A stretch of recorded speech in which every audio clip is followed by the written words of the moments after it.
Ciao a tutti amici di Guidreb, benvenuti in questo nuovo video. Che giorno è oggi? Il giorno di quattro ruote. Esattamente, perché è un nuovo appuntamento con la nostalgia, con le riviste vintage. Cosa vedremo oggi, caro Peppe? Oggi un numero molto particolare, un'auto molto iconica del gruppo Ford, un numero, se non ricordo male, del luglio 88, può Sì, essere? e mi fa anche ridere perché te l'ho chiesto come si chiede a un cuoco cosa ci prepara oggi, quindi vedremo oggi la nostalgia dove ci porterà. Luglio 88, molto estivo questo numero di 4 ruote, costava 4.500 lire, quindi siamo sui 4,95 euro secondo il nostro convertitore storico. Adeguato. Sì, un prezzo molto simile, siamo praticamente il medesimo di quello dei quattro ruote attuali. In Sì. copertina abbiamo un'anteprima che è la Ford rivale della 1. L'inchiesta abbiamo pro e contro delle auto europee secondo gli americani. Qui in copertina la Voyager Ghia allestimento appunto Sì, un po' della più Escort. ricco e curato, e poi le prove sono una 164 turbo, sia la benzina che la diesel. Cadillac Seville, non ricordo quale sia, Volkswagen Golf e Jetta, quest'ultima appunto la versione con il bagagliaio, quindi Sì. con la parte posteriore più lunga, 1.600 entrambe, l'Escort Station Wagon, una Fiat Croma Turbo Diesel ID, iniezione diretta, collaudo attraverso l'Europa e 60.000 km in Opel Omega. Partiamo. E questa è la Golf MK2 con un Audi 100 che la segue. Corsa GTD, GTD, sì. Fantastica. campione questa del mondo velocità. rally, tutto il mondo ammira la vostra Delta. Tra l'altro questa qui è la versione Evo 1. No, questa era ancora la HF integrale. Beh, linea Pininfarina, di che stiamo parlando? Tra l'altro Basta una bellissima, linea silhouette esattamente. della 208 e della 308, mamma. Wow, Renault 5 GT Turbo, anzi Super 5. 204 km/h di massima, uno 0-100 in 8 secondi per la fine degli anni 80 e Mamma mia, tanta 120 tanta cavalli roba. su una macchina così piccola, rivale della 1 Turbo, Esattamente. peraltro. Nuove 33 Sport Wagon. La sigla Sport Wagon dedicata alle station wagon di Piccola Alfa. curiosità, noto qui una versione 1500 4x4, Sì, 105 cavalli di potenza, 1490 di cilindrata, 180 di massima, che per una Non male. station wagon erano Non male. sicuramente molto utili in relazione alle quattro ruote motrici. Sì. Interessante questa Honda Accord, Sembra una shooting brake, lo sai? sì, molto particolare. Oltre 200 km/h ha aerodeck praticamente.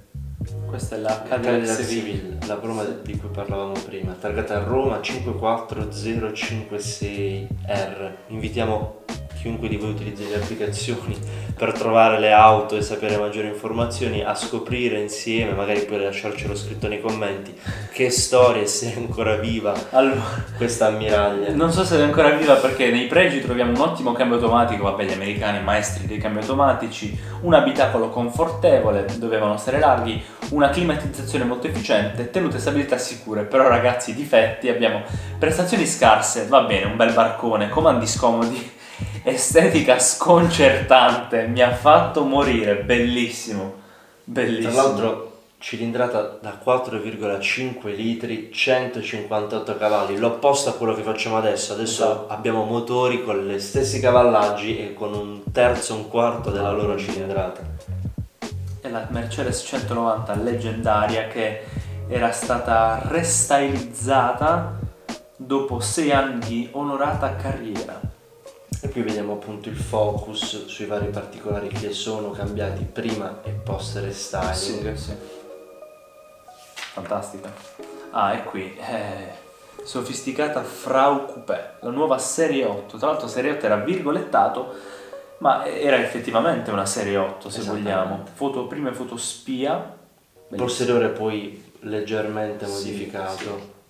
E qui qualcosa Porsche di sportivo. 944, se non ricordo male, tra l'altro anche una delle un po' meno apprezzate di quegli anni. Più che quello, perché comunque chi amava quest'auto l'amava veramente.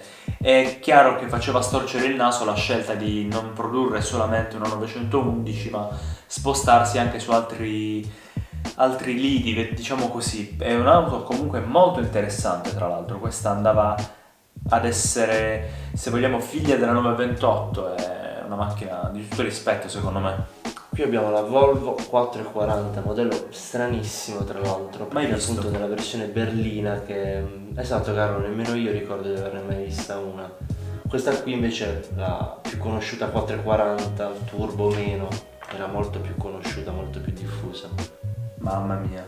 Di queste due pagine sono riuscito soltanto a vedere queste immagini. Sì, mi sono fissato anch'io, sarà il rosso di questa M3 e 30, però Che ragazzi. se non ricordo male in un video recentemente ci avevi anche detto fosse stata mantenuta con grande orgoglio da un calciatore del Milan, dall'Assault se non sbaglio, è una gran bella macchina veramente, bella. Suzuki 4x4, un scudo in più, esteticamente bellissima. Bella, un sacco. Personalmente ne vedo poche in giro, ma chi le ha le possiede con grande fierezza, soprattutto con molte modifiche per personalizzarsela, veramente a proprio piacimento. Sì. Saab 9000 T16, quindi una versione bella pepata anche Bel esteticamente kit. Sì, kittata, sì, sì, sì. col fantomatico acronimo a nome aereo di quegli anni. Qui invece una più normale civile Audi 80 TD. Sì. Fiat Croma edizione diretta.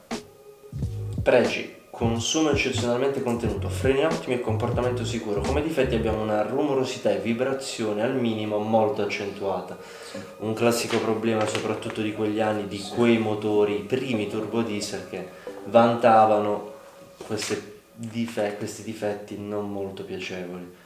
Prestazioni comunque abbastanza in linea con le concorrenti di allora, che erano Lego Citroen BX, Fiat Croma nella versione turbo diesel e non solo TD, Opel Omega, la Peugeot 405 e anche la Renault 21 turbo diesel DX. Sfida senza limiti, qui c'è stata tutta una sfida tra la Croma CHT e la Turbo Diesel edizione diretta in giro per l'Europa, praticamente dal sud dell'Europa, quindi dall'Italia, da Milano, fino a Lubecca, molto interessante. Qui i motori a confronto, le auto brandizzate 4 ruote, tra l'altro qui un'iconica 4 Bellissimo. che le scorta.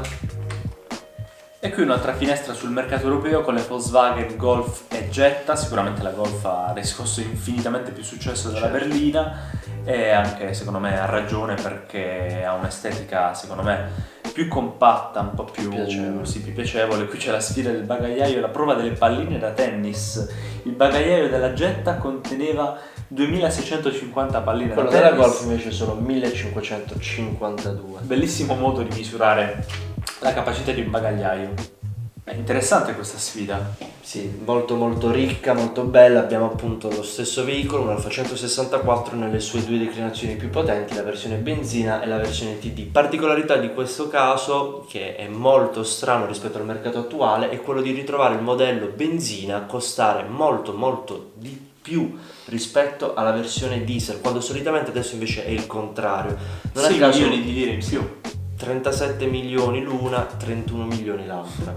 Pregi: abbiamo comfort elevato, prestazioni brillanti e ottimi motori per entrambe. Invece per i difetti, Comandi poco pratici, visibilità posteriore scarsa data chiaramente dalla forma del tetto spiovente, la turbo benzina ha uno sterzo lento e una stabilità in generale migliorabile. internamente molto Niente da belle. dire, niente da dire. E qui la cover car, la Sì. Ford Escort Station Wagon Ghia, quindi toccata dalla carrozzeria famosa Ghia. È un bel bagagliaio, vedo, Sì, abbastanza capiente. Troviamo appunto nei pregi una tenuta di strada e stabilità buona, una manovrabilità del cambio precisa e veloce, prestazioni abbastanza brillanti. Invece nei difetti, spazi di frenata molto lunghi, probabilmente dato anche dai volumi eccessivi di pari passo con i suoi pesi, e una dotazione di sicurezza a questo punto migliorabile, probabilmente sottotono rispetto alla concorrenza. E qui c'era una bella prova. Un lungo rodaggio, oltre 60.000 km con la Opel Omega, quindi un vero e proprio stress test, Sì. dove ovviamente la meccanica, l'elettronica e un po' tutta l'ingegneria di questo modello ne veniva messo a dura prova. Sì, qui vedo tutti i chilometraggi con le singole riparazioni e sostituzioni dei pezzi, tutti i dettagli, e queste prove c'erano anche su qualche altro numero che abbiamo visto in passato, molto interessanti, perché facevano capire veramente la resistenza di un'auto. Prove che per fortuna attualmente 4 ruote continua, ed è uno dei pochi a continuare a fare, a portare, in quanto è solo grazie a questa tipologia di prove che capiamo realmente quanto poi, ecco appunto in questo caso, un'auto, anche se in un periodo di tempo di vita molto breve, ma per un lungo chilometraggio, riesce poi a mantenere le proprie caratteristiche. Fantastico questo numero. Veramente bello, molto piacevole. Come al solito l'esperienza di sfogliare queste riviste old school, superati i 30 anni, quell'odore un po' particolare della carta. Però Carlo, ricordiamo a tutti i nostri iscritti cosa e soprattutto chi non lo è. Certamente, allora in primis se questo video vi è piaciuto sentitevi liberi di lasciarci un bel like, se non vi siete ancora iscritti al nostro canale fatelo subito cliccando anche sul campanello, perché no, per ricevere le notifiche sui nostri prossimi video, ma siamo anche sui social Facebook e Instagram e se volete leggere i nostri articoli li trovate tutti su www.wedrive.tv. Ci vediamo quando? Al prossimo martedì.